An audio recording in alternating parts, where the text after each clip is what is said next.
Jackpot for Denny Hamlin out in Vegas. The driver of the number 11 car doubled down for his 60th and most emotional win of his career. Now he has a 1-in-4 shot at a title. All that and more on this week's edition of Fast Talk. Fast Talk is presented by Toyota. For the latest Toyota Gazoo racing information, visit tgrna.com. And by Sunoco. From NASCAR to your car, Sunoco Fuel helps your car reach peak performance. Hello, everybody, and welcome to the post-Vegas playoff edition of Fast Talk. I'm Alan Cavana, filling in for the awesome Doug Rice, who is, I think, getting rich out there in the table still, so I get to fill in. Love that. Maybe we'll hear from him later in the day, but until then, happy to be here, joined by the esteemed panel, as always, from PRN, Alexis Erickson, and joining us from Las Vegas itself, early up in the morning. Lee, thank you so much. Lee Spencer, writer extraordinaire. How you doing, Lee? I'm great. What a day at Las Vegas Motor Speedway yesterday, and what emotion out of Denny Hamlin to get his 60th, 10th on the all-time list, and just having that shot at a championship once again. It was just phenomenal all the way around. Alexis, I know he started on the pole, but there was a lot of that race we did not think Denny Hamlin would be the winner. That's very true. I mean, it seemed like for much of that race, it was going to be a Hendrick Motorsports show.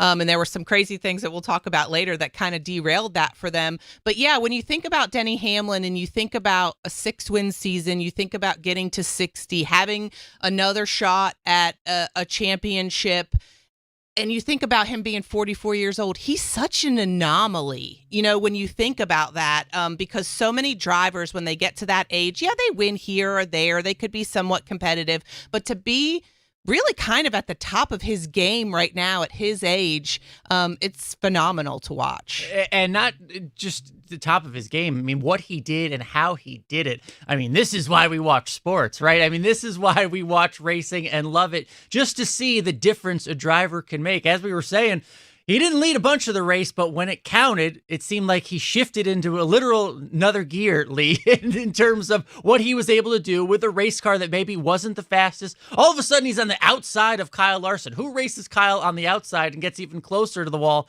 than Kyle Larson and pulls off a win that we didn't see coming? Lee, it was almost like the opposite of the Kansas race where Toyota dominated and Chevy ends up getting the win on yesterday in Las Vegas. Chevy dominates, and it's Toyota in victory lane. I said the exact same thing to my husband, Reed, on the way home. I said, at Kansas, Toyota gave one away to Hendrick. At Las Vegas, Hendrick gave one away to Joe Gibbs Racing. It was, a complete opposite deal. Maybe not as dramatic at the end of Kansas, but Denny Hamlin, when you were talking to him in victory lane, he felt almost like he was having an out-of-body experience. He didn't even remember those final 6 laps. It's like something took him over, something possessed the 11 car, and he said, I had more grip than I had all day, and it just took off. And I asked him, was it the tires? Was it the sun setting? I'm like, what all came into play? And he goes, he was just dumbfounded. And the crew, when I talked to the crew afterwards, they were like, they thought they were witnessing greatness. A lot of these kids have played in the NFL, the guys that go over the wall. They've played at the highest level at whatever sport they're at, and now they're in NASCAR, and they were just watching with awe as Denny Hamlin captured his 60th win at 44 years old. Denny's going to be 45 next month, and, it's like Alexis said, he is truly reaching his prime right now. Unbelievable. And to call it, the greatest that he's been performing maybe in his career, he called Sunday's win the greatest of his career. Here's what he said after the race. I just can't imagine there's a win bigger for me than this one. Just with all, with the family, with the significance of it, now being back on top for most wins in the season, punching the ticket to the 4, it's just all of it, the fashion in which the last 10 laps played out, all the above is why I think this means the most.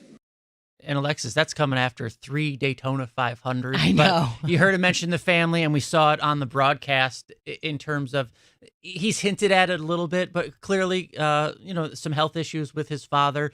Kept mentioning wanting to get to 60 as soon as possible. Who wouldn't?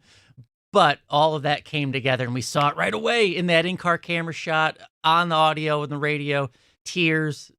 It all contributed to why this is the biggest win of his career for Denny. As I was watching after the race, and I watched the television interview, and then I heard the interview that Wendy Venturini did on our broadcast on the Performance Racing Network, that's a Denny that I don't think I've ever seen before, to be completely honest with you, because typically we see Denny, and he's very kind of brash and, hey, I beat your favorite driver kind of thing. And this time he just seemed more grounded, very, very emotional. He was obviously in tears on the cool down lap, as we all saw on the television broadcast. And then when our Wendy Venturini did the post-race interview with him in Victory Lane, she asked him why he was so emotional. And he basically said, because my dad's not doing well. We don't really know the full extent of it, but I'm so glad he got to see this. And I think for the first time, we're really seeing what one of the big drivers is behind why he is so insistent on getting to 60 and reaching these milestones,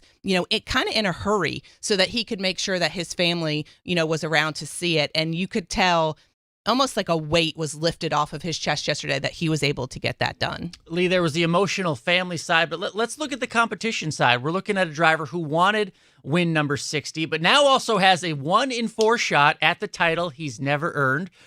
He's done it with this crew chief that just a few months back, we were all wondering, how is this going to work out? Is this going to work out? A legendary driver in the end of his career suddenly gets a new crew chief. How is this going to work? Lee, it's all coming together at the right time for one of the best drivers to ever do it. What a story. Alan, that was my question to Denny in the post race. Once he got into the media center, I said, take me through the Chris Gale deal, because when that happened, he was not happy about it. Joe Gibbs gave him 24 hours to decide, is this the guy for him?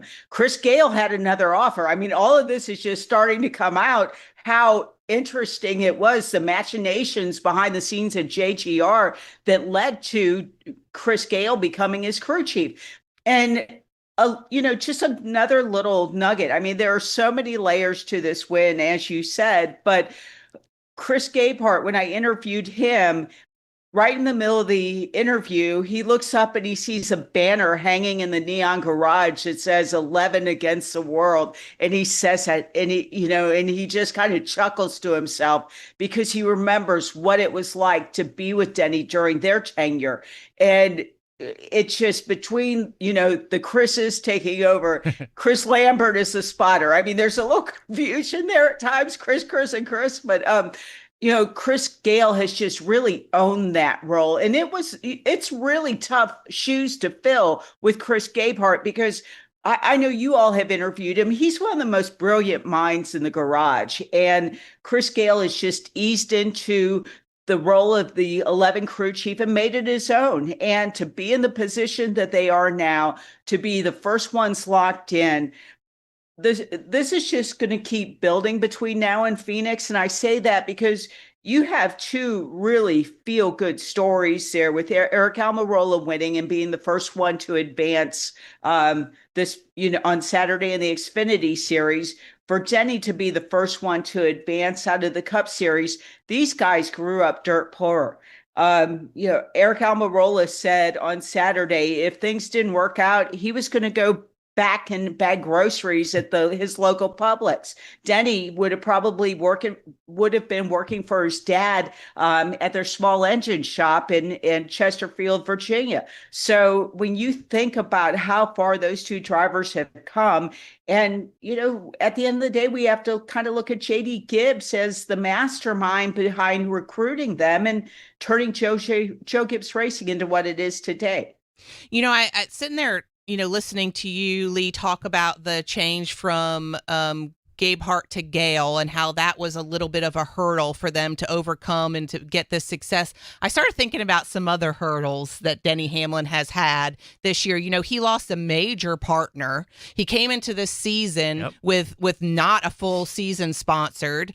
You know, he talked about yesterday about how his new partner AMPM was like the second race that they had, and he went and got them in victory lane. But he had, you know, all the talk about, you know, his major partner leaving and them having races open, and all of that was a hurdle. Then you have the hurdle of everything that's happening between him and NASCAR and 2311 and the lawsuit and all these. There's all these things that should be distracting Denny, that should be making him, you know, not as good as he has been. And he's been able to kind of like push all that aside and still perform. And to me, I think that makes what we're seeing even more magical. You ask him, and don't forget he had a baby this year. Yeah, right. Exactly. I mean, on top of everything else, he finally got the son that he wanted. Exactly.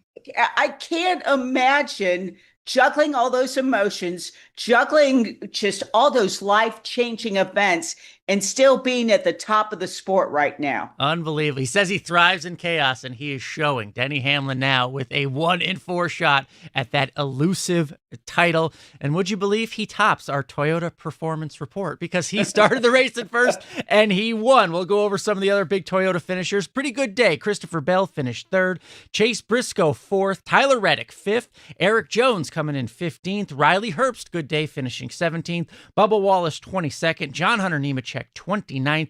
Ty Gibbs, that late wreck made him finish 34th after what was a decent day. But that was the Toyota Performance Report presented by Toyota. For the latest Toyota Gazoo racing information, visit tgrna.com. Stay with us. We'll be right back with Fast So Talk. you're a Toyota Cup driver and you just made it to the playoffs. Now all you have to do is win. Easy. Just turn left, right? That, and start strong, take off, reach 200 miles per hour, maintain a good position, no big deal, lap again, time your pit stops, steer clear of accidents, talk to your crew chief like your best friend, and most importantly, turn left. Easy, right? You in? Get up to speed at tgrna.com. Toyota, let's go places. NASCAR is a registered trademark of the National Association for Stock Car Auto Racing, LLC. When it comes to maintaining your engine to run at peak performance, trust Z-Max Micro Lubricant. Z-Max soaks into metal, so it's easy to add to your oil or gas to disperse carbon buildup in your engine, fuel system, and transmission. Protect your vehicle's engine to the max with Z-Max. Check us out at zmax.com or visit us on Facebook and Twitter to find out more about our full line of products. Remember the name Z-Max for your car, big rig, small engines, firearms, and more. That's Z-Max Micro Lubricant. I'm Ricky Stenhouse Jr., and you're listening to Fast Talk on the Performance Racing Network.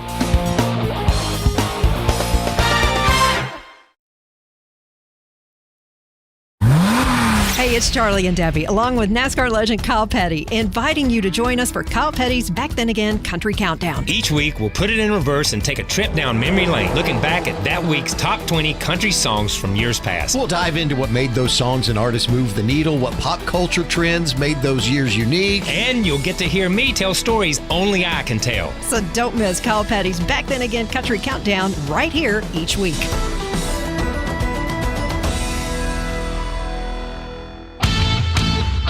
Welcome to PRN's At the Track. I'm Lenny Baticki. We are PRN's half-hour weekly show dedicated to the short track, dirt track, legends, and kart racing across the Southeast. We provide our audience with the news and insightful conversations with the newsmakers from grassroots racing. How did that help you this time to take this victory from a grassroots perspective? I definitely felt like Martinsville was a lot harder than the other one. That's PRN's At the Track.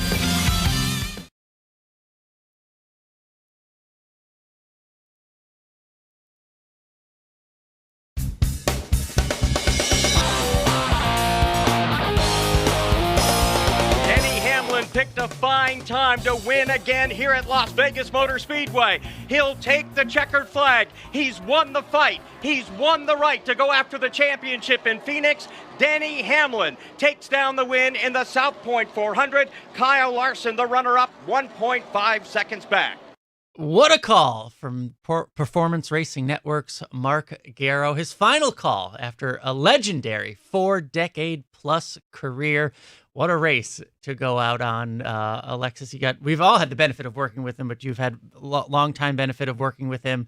The last few weeks, he's getting his much deserved flowers, and it's been so nice for him to go out on a race like that. What a great story. Absolutely. I mean, obviously, we talk about the emotions that Denny Hamlin had in the car. There were some emotions in the PRN booth yesterday as Mark called his final race for the network. He has been, just a blessing for us over the years. He's done so much. He's worked so hard for us, not only in the booth as co-anchor to Doug Rice for decades, but also doing our daily show Garage Pass for years and years. And we are just so happy for him in his next chapter. And what a call. What a call there. And Lee, I know you were in Victory Lane. Looked like Mark Garrow got to go there and just go out with a fun picture, a nice conversation with Denny Hamlin.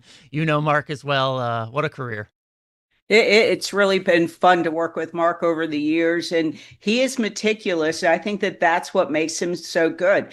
Alexis talked about how hard he works, the effort that he puts into his show every day is just really amazing. And as he said, when he was honored at Charlotte Motor Speedway, he's never, used the same show or the same material twice. It's always fresh. It's always brand new. And it's going to be fun to see him, how he goes out over the next couple of weeks with The Daily Show.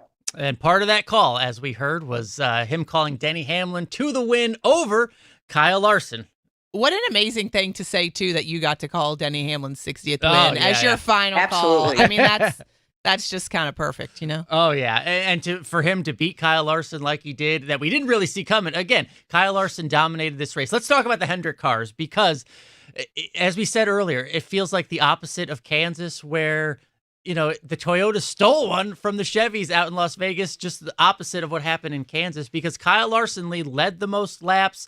William Byron was also in position to win this race, ends up crash in just a crazy incident. Chase Elliott had some speed and had pit road issues that ultimately cost him. And Alex Bowman showed up in a bright green car and was there right at the middle of the end. But none of those cars got the victory, handed it to Toyota. What do you make of Team Hendricks Daily? The script definitely flipped on Sunday, and Kyle Larson led over 1,000 laps for the season with the laps that he led at Las Vegas.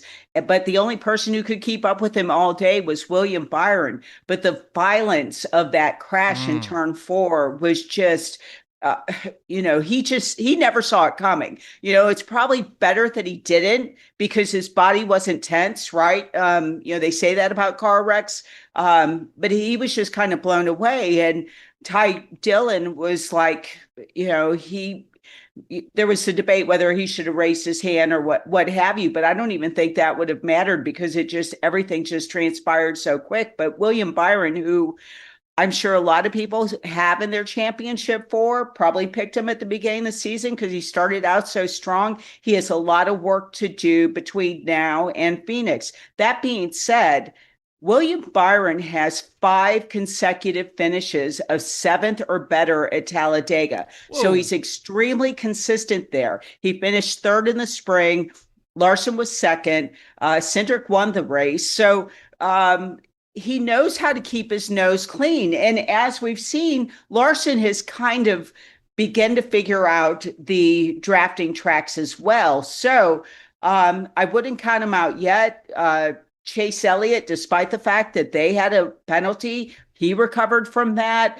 Not great, but he's not completely out of it. So I do think Hendrick, for the most part, was the class of the field, but wrong place, wrong time for Byron and critical error on the number 9 team. Yeah, that's what the crazy part was for William Byron, Alexis, in terms of, we'll talk about Blaney later, but he had a mechanical issue. Those happen in racing. What had happened to William Byron, just nuts. Nutso. To end your race like that when you were going so fast in a playoff race in the worst possible circumstance. It felt like such a freak thing to happen. Unreal.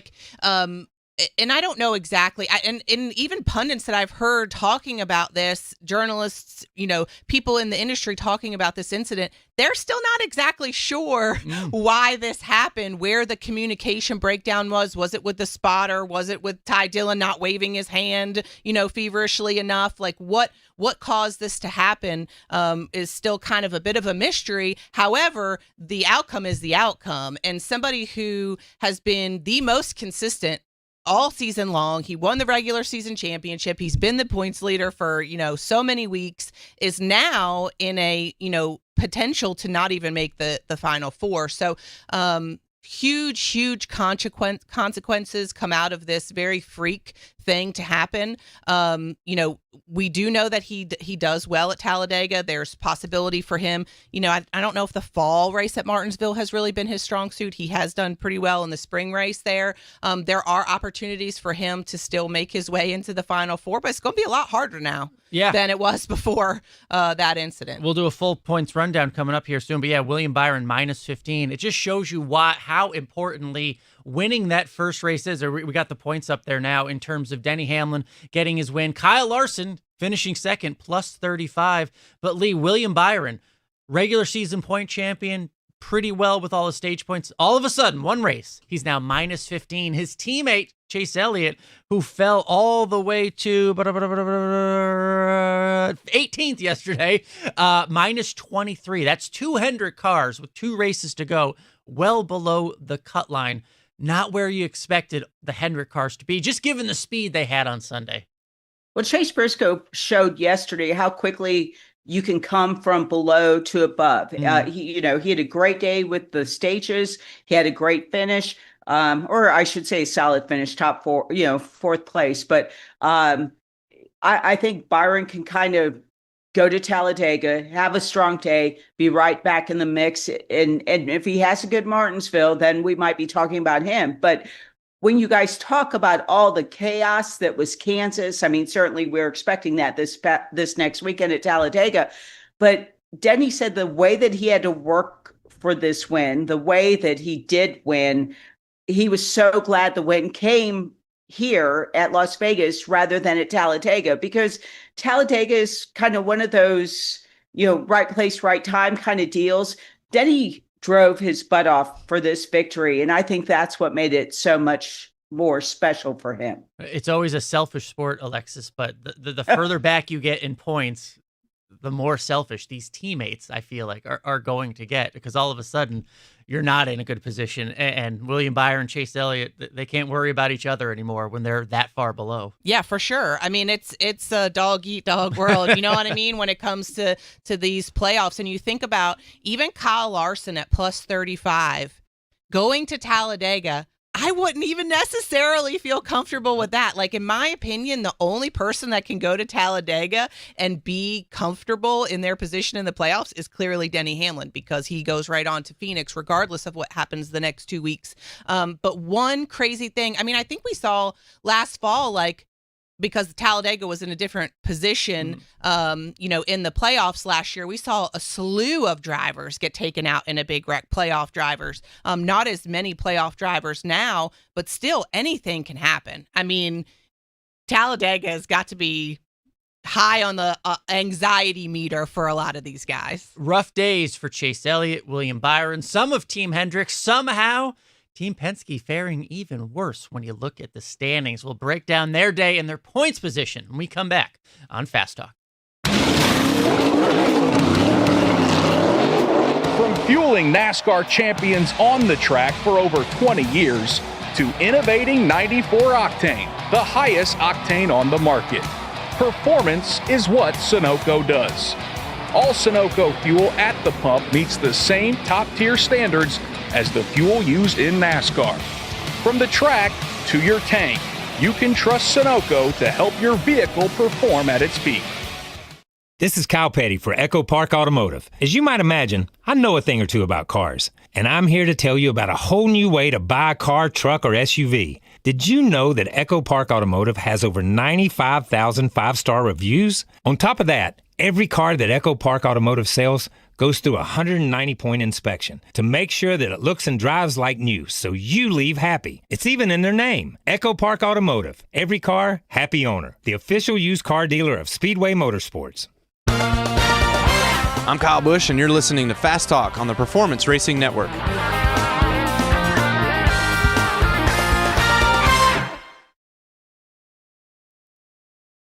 No one's paying me to say this, but you've been our lifeline. We have no internet. We have no TV. We barely have cell service. I don't know how I'm able to get to you. My Wi-Fi is not working. And I have a radio, and I finally got power on, and I have it plugged in, and I could hear you. You're the only station I can get in. Wow. Well, That's I'm why glad we're we're here. here. So- Wow.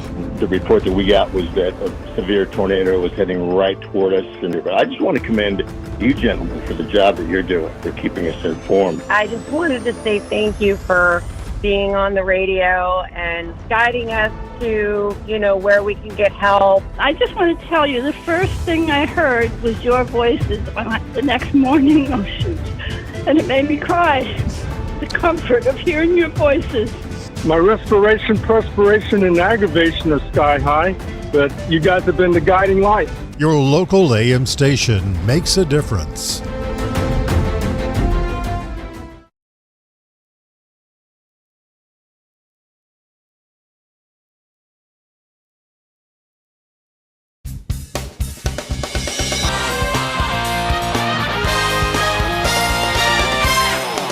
Welcome back, the post-Vegas playoff edition of Fast Talk. Alan Cavana here, in for Doug Rice, who's hitting it big out there on the tables. Can't wait to have him back next week. But we are breaking down everything that happened out in Sin City.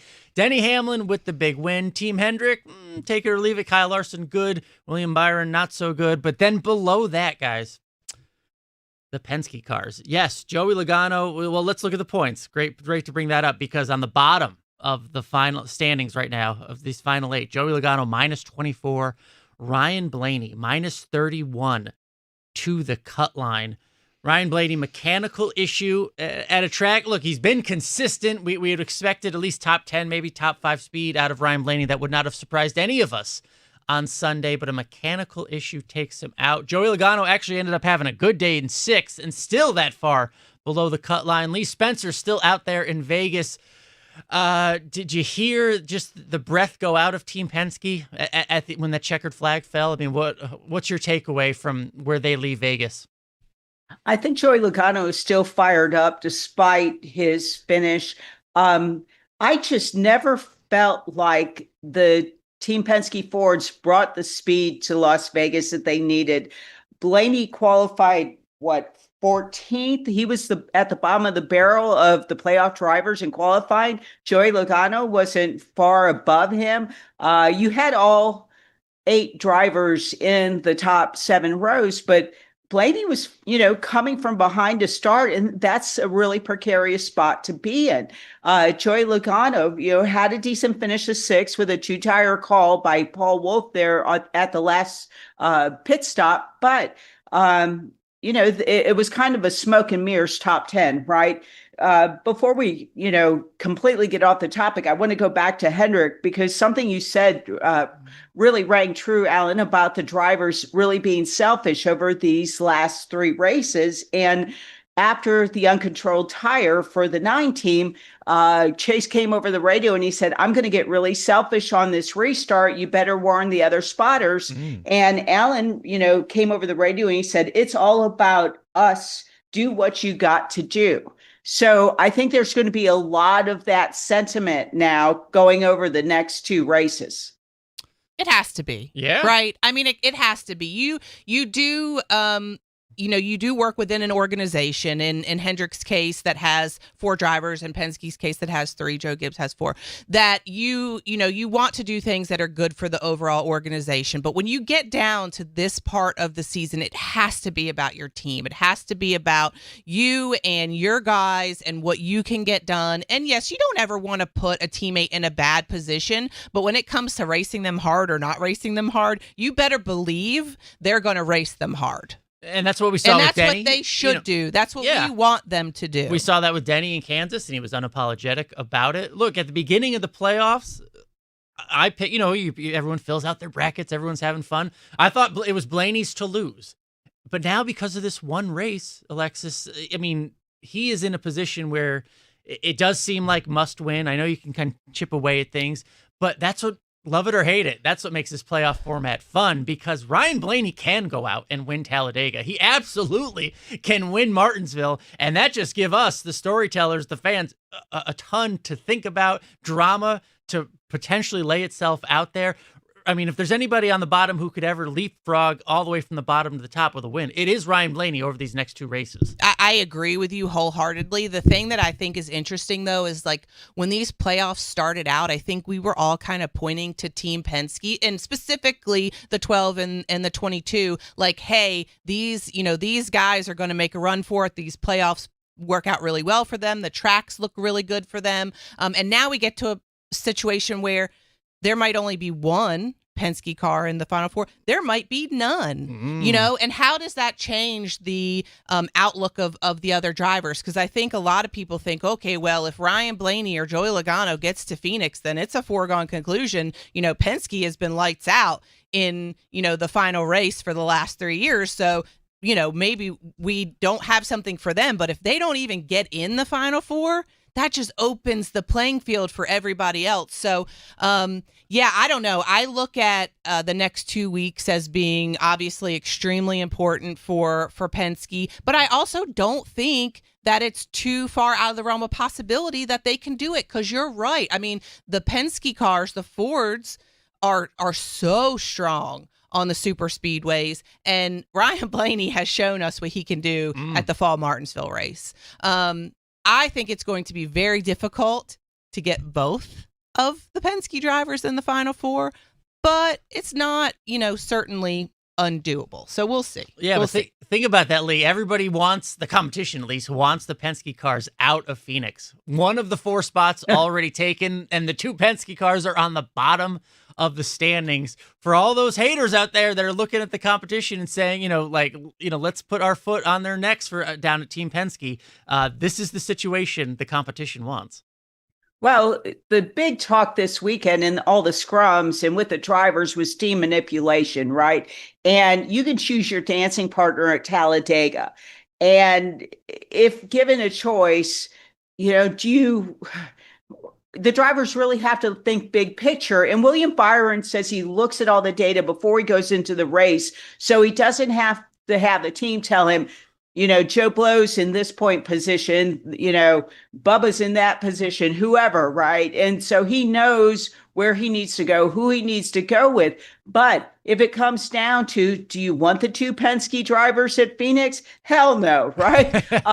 But I think that they're an advantage going into Talladega because they approach that race realistically. They approach that race confidently. They each have 3 wins.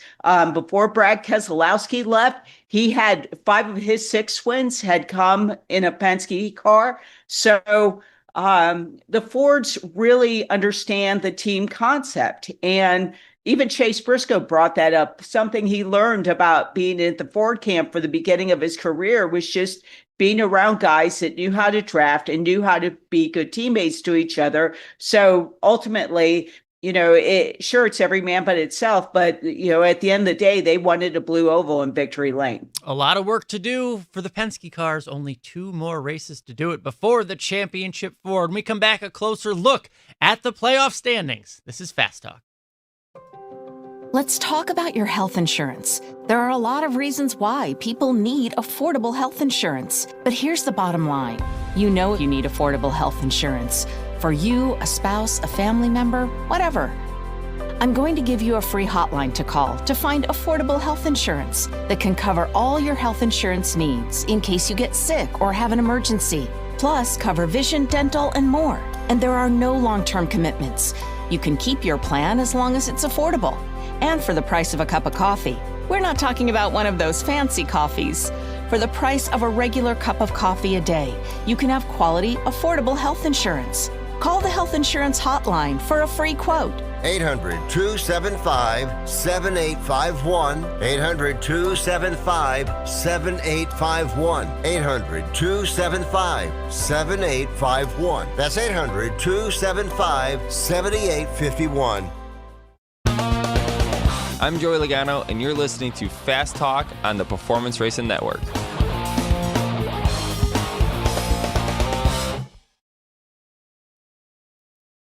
These cars are about to fire it off in anger. Logano back across the stripe. Now Zane Smith putting on some pressure. Side by side, Austin Cindric has him at the line, and he will take the lead into one. Boy, what a save. We got cars sideways. It's Christopher Bell. He spins and collects a couple cars. Here comes Shane Van Gisbergen on the bottom. He's looking for second. Now Chris Buescher fired out of a cannon at turn 2. He's right into the rear bumper of Ty Gibbs. Which way is he going to go? Oh, it's a multi-car accident. I want to say 15, 20 cars. Looks like Austin Cindric is involved. Denny Hamlin.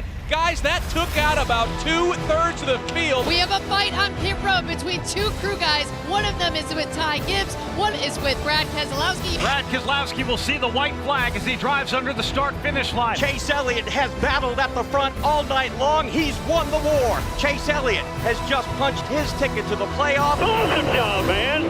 Awesome. Thank you guys so much. This is PRN.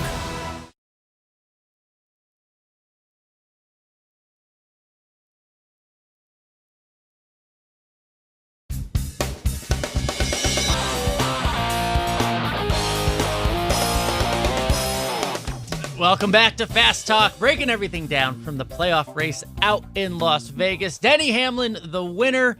Maybe the loser on the day, Ryan Blaney. Not a great day out in Vegas. And because of that, we'll take a closer look at the playoff standings. Denny Hamlin has advanced a 1-4 shot at the title now that he's locked into Phoenix. Behind him, plus 35 to the cut line. This is important. Kyle Larson, plus 20 for Christopher Bell, plus 15 for Chase Briscoe. Great day for him out in Vegas.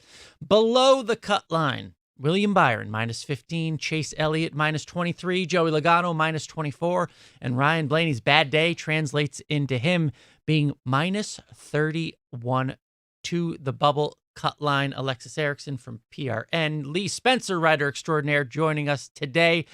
Let's start at the top because Kyle Larson, plus 35, Lee.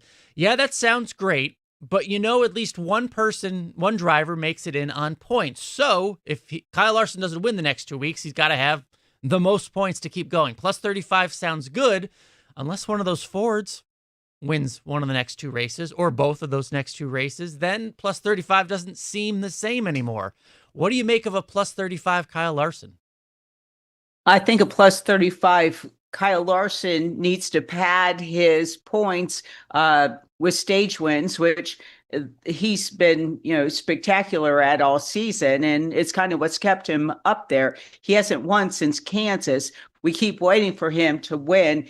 He inches closer and closer to that victory at Talladega. Could Sunday be the day where he finally gets that first drafting track win of his career? Possibly. But that's, in that position, that is exactly what I would do, is just keep padding the points. If you don't feel good about Talladega, keep yourself in the mix. You certainly don't want to end up on the hook. Even at plus 35, though, Alexis, you still need points. And sometimes, they try to find safety at Talladega, right? Ride in the back. When you need points, you can't be operating on the safety measures. You have to get stage points. What an intriguing possibility we have for Sunday. When you need points, you also need safety. How do you balance it all, even at plus 35? And we've seen, in the recent past, that sometimes a lot of those crazy incidences at Talladega and Daytona and Atlanta now happen at the front of the field, happen with the leaders. Mm-hmm. And so, that puts everybody in kind of a precarious position for sure this weekend heading into Talladega. I think the one thing that we can take away from all this, again, is like the bottom line is nobody is safe. You want, just like Lee said, you want to go out, you want to get as many stage points as you can get, because that is certainly going to help you in the long run. But you got to win. If you win, then you're safe, just like Denny Hamlin. So in my mind, it's not a play it safe kind of deal. You know what I mean? It's not a play it safe. It's a let's go out and win the race and put ourselves in position to not maybe have to worry about it at Martinsville kind of thing. And look, super speedway racing lately, Lee, it hasn't really benefited those that hang out in the back, only because track position seems to matter. We know the whole fuel deal. But I wonder about the Denny Hamlin factor. One of the best to do this. Hasn't been great in the next-gen car, but he can be a heck of a friend and teammate now that he has absolutely nothing to lose. And every benefit for him would be getting another Toyota or non-Penske car to win Talladega. What do you think of Denny Hamlin and his abilities to be a good friend on Sunday? I think he is so good at this style of racing. You don't win as many Harley J. Earl trophies as he has by not really perfecting your craft. I think he could, he could help a Bell. He could help Briscoe, certainly. But I think at the end of the day, you guys, I think you used the word earlier, selfish. And I think they're all selfish. He got 60. He won 61. He said he wanted 61 at Phoenix. He would definitely take it at Talladega. It'll be really interesting to listen to the radios. I think over the course of this week, the teams will get a lot more creative with what their directives will be on Sunday. Because you're the ultimate teammate if you get somebody in, but you know how selfish these guys are in the closing of laps, and all they can see is a checkered flag. That's where Ford has kind of prevailed, except for that last lap, man. Everything just seems to fall apart. Probably the best lap in racing. Again, and I was just thinking, the more I think about it, Alexis, in terms of the point situation, one driver gets in on points. Those two Hendrick cars below the line, if they're chasing their other teammate, Kyle Larson, the teammate aspect, the selfish aspect, because now the one car they're chasing for that points position, if you're not going to win, you got to get on points. The one car they're chasing is now Kyle Larson, their other teammate. I mean, it's just all the scenarios are crazy. Certainly. I mean, you have, when you look at, where the points are now, you have, Christopher Bell and Chase Briscoe who aren't locked in, who could potentially see themselves battling each other. You have 3 Hendrick cars and Kyle Larson, William Byron, Chase Elliott, who could see themselves jockeying for position and doing whatever they need to do to be selfish and get themselves in and potentially maybe, not get their teammates in. And then you have 2 teammates in Joey Logano and Ryan Blaney who are going to be doing the same thing. So I think that's what makes this so intriguing, is that you have all this different dynamics of what do you want to do? How do you want to proceed to get, not only be selfish and get yourself in, but do you want to help get your teammates in? Do you want to make sure that you do whatever you can to get Joey Logano and Ryan Blaney out? There's so many layers to all this, this onion that we're peeling, that it makes it very dramatic. And let's face it, it's Talladega. Plenty of other drivers could also find themselves in the mix on Sunday. We'll address that when we come back with Green Flag, Black Flag. Stay with us. In addition to traditional summer camp, Victory Junction also hosts family weekends, partner programs, and day camps. And the Victory Junction Outreach Program takes camp fun beyond our gates to children at hospitals and partner sites throughout North Carolina, South Carolina, and Virginia. Victory Junction makes the impossible accessible. This is a place that needs to be here 50 years from now, 100 years from now. We are never going to run out of kids that can benefit from Victory Junction. Discover how you can get involved at victoryjunction.org. Hi, it's PRN's Brad Gilley. Did you know you could take PRN with you anywhere? That's right. By downloading the PRN mobile app, you can listen to our live race broadcast from anywhere. Make sure you don't miss a second of the action from the track. Download today for station listings and on-demand access to your favorite studio shows like Fast Talk, The Pit Reporters, or Garage Pass. Get all the latest racing information at your fingertips with the PRN mobile app. Download today, available in the Apple App Store and on Google Play. This is Christopher Bell, and you're listening to PRN, the Performance Racing Network.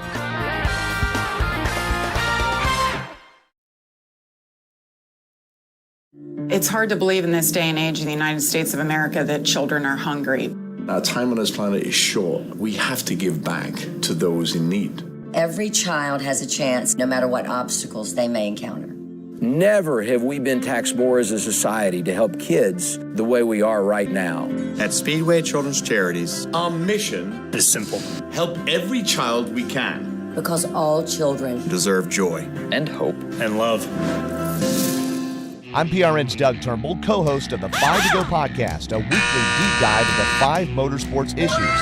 Devin Kupka gives the Gen Z view. One thing that I've never seen before, when the cars got 4 wide, everybody stood up cheering. And championship-winning mechanic Dan Elliott leans on his decades in the garage and promoting. Unless everybody is aware of the rules, then no, it's not fair for everyone. Listen to the 5 to Go podcast on GoPRN.com and subscribe on Apple and Spotify.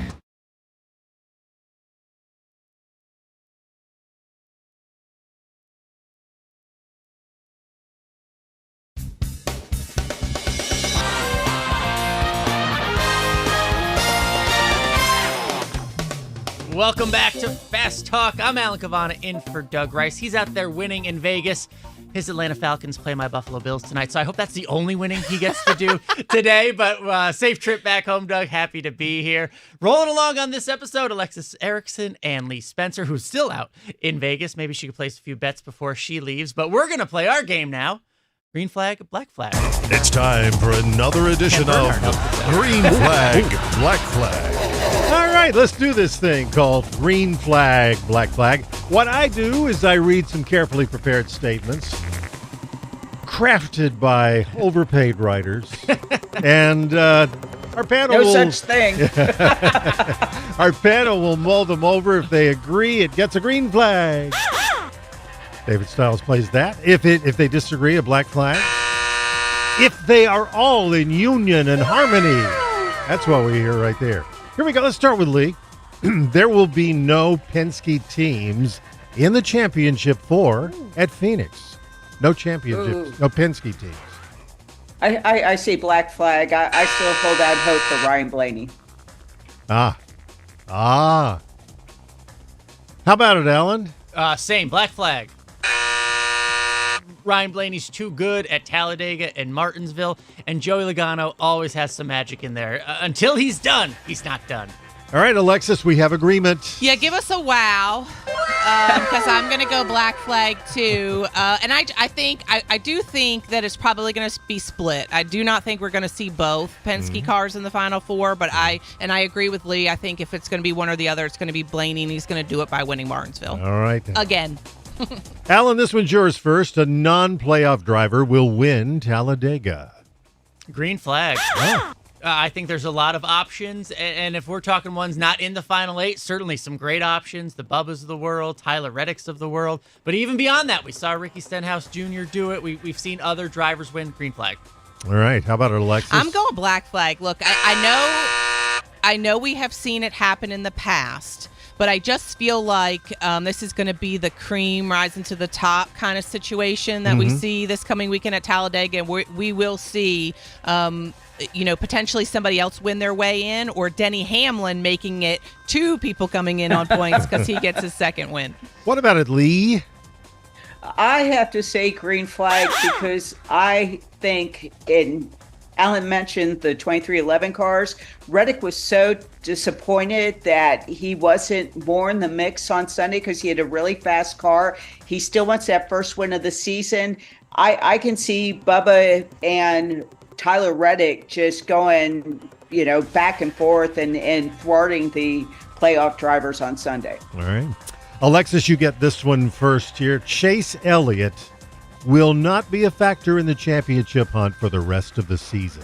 Will not. Ooh, I'm going to say black flag on that. I think, obviously, they unfortunately kind of shot themselves in the foot this past weekend at Las Vegas, but, they are showing some more speed. I think they can be fast at Talladega.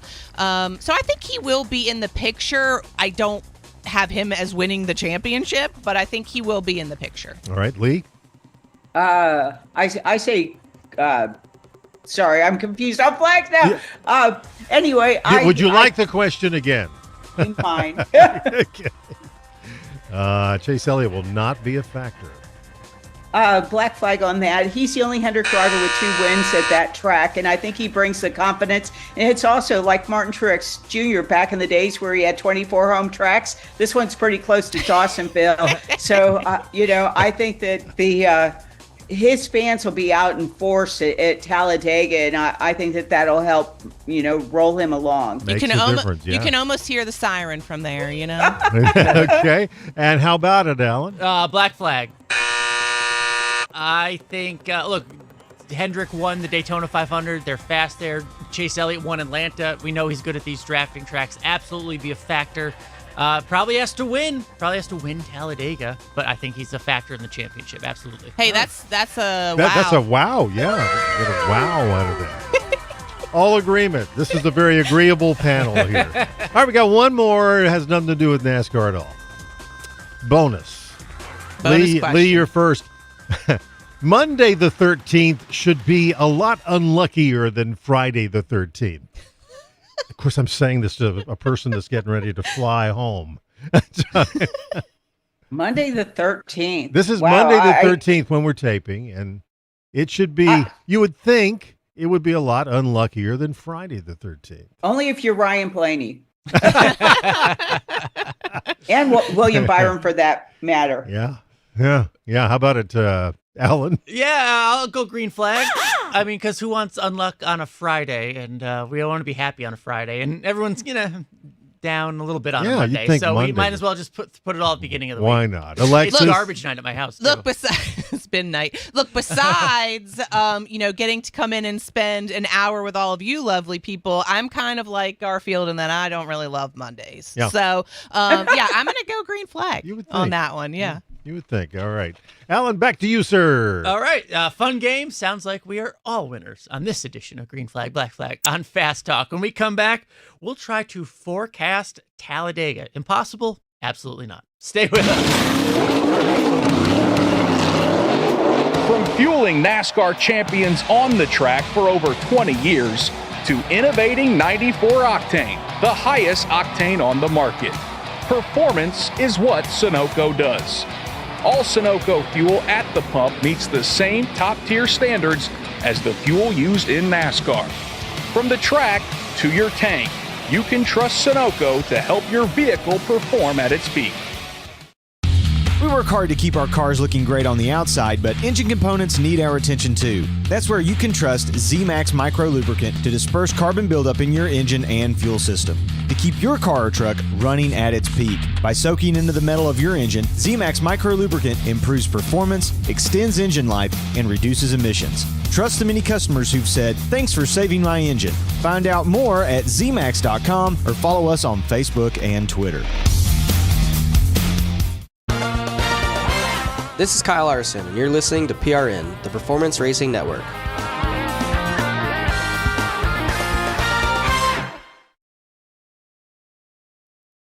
Hi, this is Brett McMillan. Join me each week for the True Reporters Roundtable, known as the Pit Reporters. This is not what we're used to and accustomed to seeing. That, I think, with a backdrop, is why a lot of fans are a bit sour on Denny. He still wants to play that role that now Denny has taken on, but him and the A-car haven't had the same success. You can't be the villain, and it doesn't really work as well if you're not winning, and Denny Hamlin is doing just that. Check us out each week on the Performance Racing Network. Did you know that 9 out of 10 Americans are sick of the divisions in our country? But there's one small step we can take to remember that we're still connected. All over America, strangers with different political views are coming together to talk about their lives, not politics, and discovering they actually have a lot in common. Because even if we don't see eye to eye, we can still talk, heart to heart. So let's talk, for a change. Learn more at takeonesmallstep.org.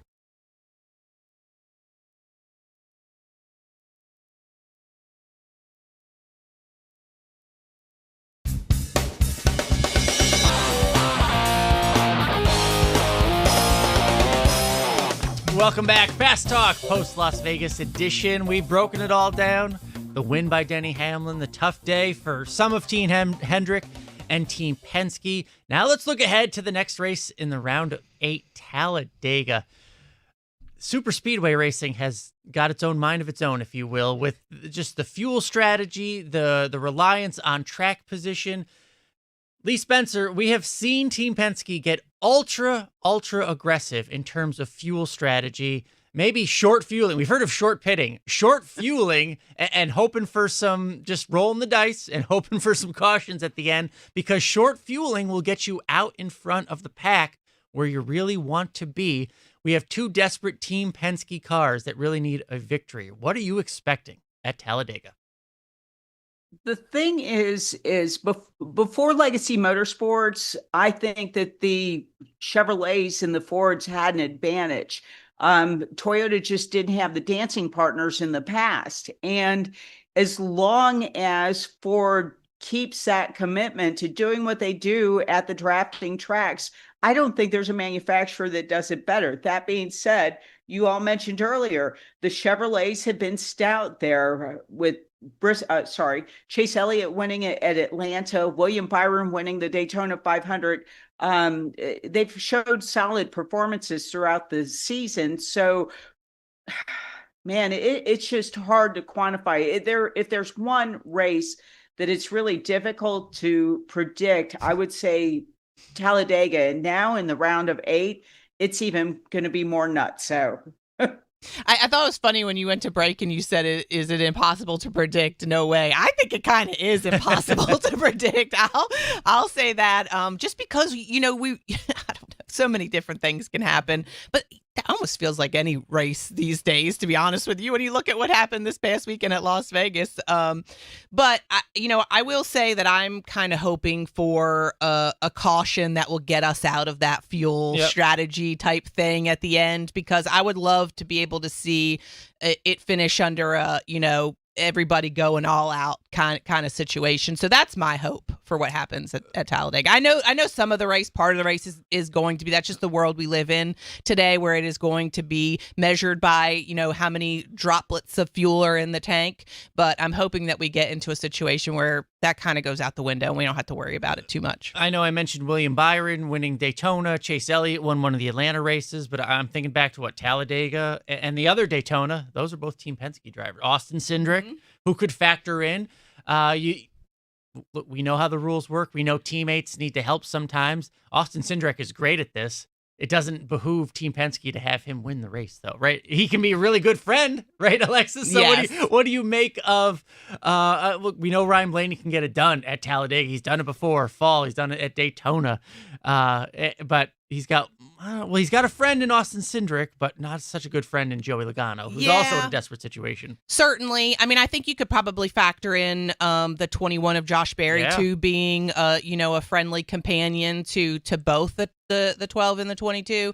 I think it's going to go back to that, what we had talked about before, being selfish. I think Austin Cindric and Josh Berry and any other teammate that has a person that's running for the playoffs is going to probably, think organizationally up until about 20 laps to go. And then it's going to be, where can I be to put myself and my team in the best position to win at the end? And so we'll just have to kind of see how it unfolds. Lee, the reality is manufacturers are going to want their drivers helping their drivers, teammates versus helping teammates, all of that stuff. So that was when we asked a segment ago, can a non-playoff driver win? That was my only apprehension, is that there's going to be some powers that be saying, no, you do not win. One of the playoff drivers must win, and it must be your friend. What do you make of those, the powers that be? They're going to want one of their own in that victory lane. But then again, that goes back to race manipulation. And True. NASCAR is going to be listening to the radio, because there's just been a little hint here and there throughout the course of the season. That being said, Chris Gabehart, I asked him, were you concerned? Were there some difficult talks after Kansas where you guys threw one away? He said, on any given Sunday, I want the 4 Joe Gibbs racing cars to finish 1 through 4, the 3 2311 cars being 5 through 7, and then the legacy cars behind that. So, maybe in no specific order, then pulling for his own team, he wants to see, Toyotas be on top. And so, not really feeling Cindric. I mean, yes, he won there in the spring, and I can still see that wreath around his neck walking into the media center. I just don't feel the confidence is there with the two right now. He didn't have confidence coming into the playoffs. There's just, there's just some sort of struggle going on with the two right now. But when you have the level of confidence that Blaney and Logano have, I think that takes away. You can't go into Talladega scared. And, I think that benefits drivers who have won at that track in the past. Lee put it perfectly. I mean, some people hate this type of racing. You can't have that attitude. I think we heard it from Chase Elliott yesterday. Post-race, knowing the position he was in, it benefits him if people go in hating on super speedway racing, hating going into Talladega, fearing what could happen. You got to go in there with confidence. You got to learn to love it real quick. But I think when you look at this, playoff field, potentially maybe Briscoe, you could kind of put an asterisk next to when you talk about like experience in a playoff setting going into this type of race. But even still, I think everybody that we're going to see in the playoffs at Talladega has done this before. They know the pressure. They can handle it extremely well. I'm not sure that's going to affect anybody too much. Well, we know we're all going to win because it's the Talladega, it's super speedway, it's the fall, it's the playoffs, it's a round of 8. It's going to be a fun time. For Lee Spencer out in Las Vegas, have a safe trip home. For Alexis Erickson, thank you for being on here. For Doug Rice, safe travels to you. Thank you for letting me be on here. Shout out to Mark Garrow, wonderful career. Holly Kane being the best Grand Marshal we could ever think of. And I hope you have an awesome week. This has been Fast Talk. We'll see you next week. Fast Talk was presented by Toyota. For the latest Toyota Gazoo racing information, visit tgrna.com. And by Sunoco. From NASCAR to your car, Sunoco Fuel helps your car reach peak performance. This is PRN, the Performance Racing